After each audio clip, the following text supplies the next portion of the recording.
Shadowbinders is back in stock on shopclownfish.com. That's shopclownfish.com. And now on with the show. Hey guys, welcome back to Clownfish TV. This is Neon, and we're going to talk about Final Fantasy VII Remake and The Last of Us Part 2.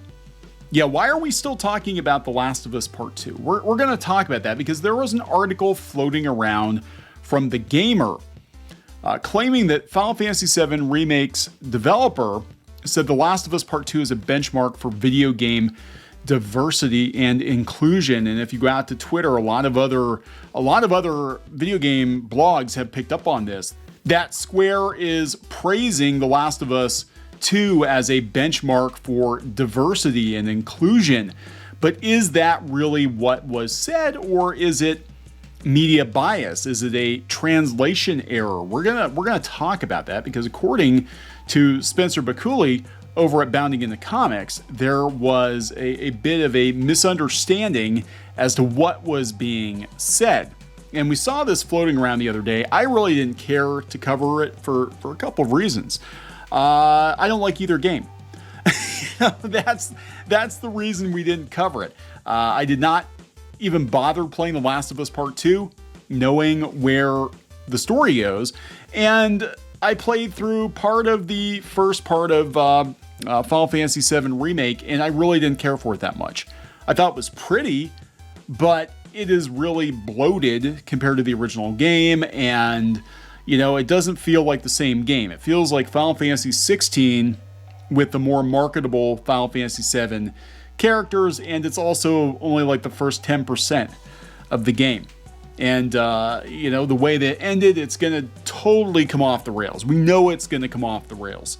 It's not going to be a one-to-one remake, which is kind of what I was hoping for. Just more expanded upon story and all of that. And instead, it seems like they're going to take it in a totally different direction, and I really don't care. It's going to take Square like 10 years to get this damn game done, and at that point, I definitely won't care anymore. But I digress. Going to move on. Before we get into it any further, please subscribe for more pop culture news, views, and rants, guys. We're over 206,000 subs. Thank you for the support. We do talk about video game news occasionally as it interests us. We did play a little bit of Final Fantasy VII Remake on Clownfish Gaming. If you go out to Clownfish Gaming, the first couple hours we played through it, and I got bored. I'm gonna be honest, I got bored. Squid King got bored, and we just kind of stepped away. It was like, well, this is, it's okay. It was all right. It wasn't terrible. Last of Us Part 2, neither one of us had any desire to play it.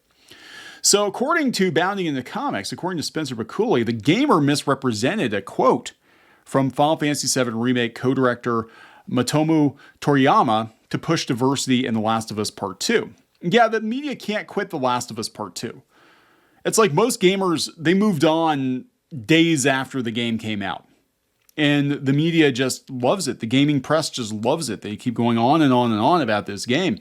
I don't think it performed very well in Japan.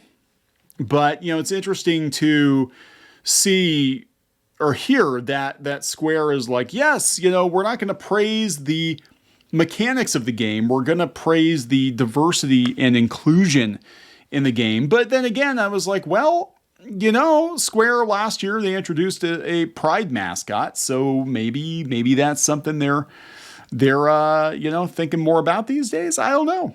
But according to Bounding in the Comics, this quote was taken out of context. According to the Gamer, Final Fantasy VII Remake co-director Motomu Toriyama recently offered praise to Naughty Dog for The Last of Us Part 2's diversity, but a deeper look into the assertion reveals that the video game news outlet may have reached this conclusion by misrepresenting the Japanese developer's actual words. On July 5th, the Gamer published an article headlined Final Fantasy VII Remake developer says The Last of Us Part 2 is a benchmark for video game diversity.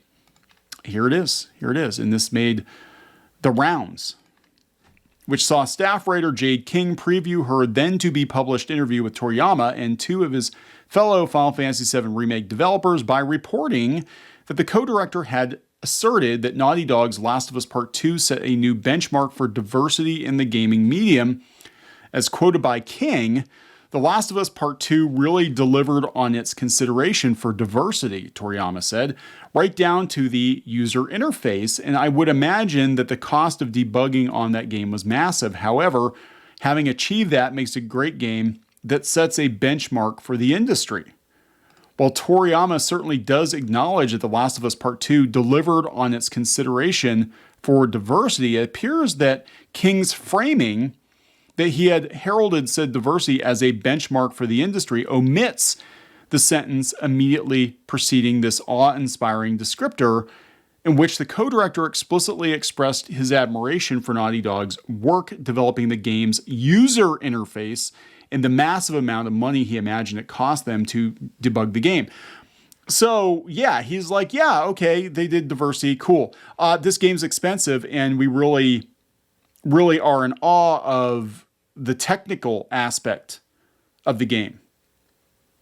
Not the diversity and inclusion initiative so much as the technical, the polish of the game. We think that they did a good job with the technical aspect of the game, the user interface. That's what they were actually praising.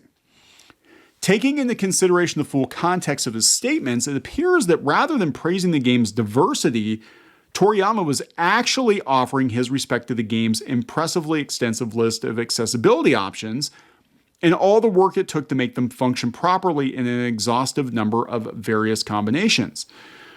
This more likely explanation is also supported by the published version of King's interview with Toriyama, as well as the Final Fantasy series producer and co-director, wherein the gamer writer wrote of the very same quote, the team points to Naughty Dog's Last of Us Part 2 as a benchmark for diversity in the medium right now, both in terms of queer storytelling and how its accessibility, emphasis added, shines above almost everything else out there. While Toriyama does also share his opinion that expressing diversity within LGBTQ inclusion is an important issue for everyone involved in making content, not just people making games, this quote appears to have been in response to a separate question from King specifically on the topic of LGBTQ identities. In Final Fantasy VII Remake, we rebuilt the original game using the latest technology. We felt it should not stop at the technical side, and we also need to update the story content being shown in line with modern sensibilities. Now, remember, guys, Square has an office in California now. In fact, every time we go to the airport, we see it. And I pointed out, I'm like, there's Square's offices. There it is.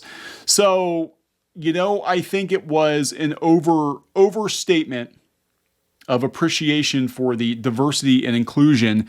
And it was more about the polish of the game. Regardless, Square feels like it's becoming more and more American, doesn't it? A lot of the games being pushed out do feel more and more American. Now, I was actually pretty happy that they put Legend of Mana on sale again. They did a remastered version. It's on Steam and on Switch. Might actually play that, but Square, as we remember it, Squaresoft, they're no longer in existence. After the Spirits Within bombed and they merged with Enix, they became a very different company. And this is just kind of the way things are right now. You wait 10, 12 years for a Final Fantasy game. You get endless remakes, reimaginings of better games, reissues. Meanwhile, Mistwalker, which is the Gooch, the actual creator of Final Fantasy, released Fantasian. It looks very much like an old school Final Fantasy game, particularly 6 and 7, with modern graphics, and it's out now. Supposedly going to be his last game. I don't know, but it's not the same company. They don't have the same goals, I guess, as the original Square Soft did. And all these game companies are, for lack of a better term, going woke. I mean, they are. They're basically Hollywood. They're an extension of Hollywood.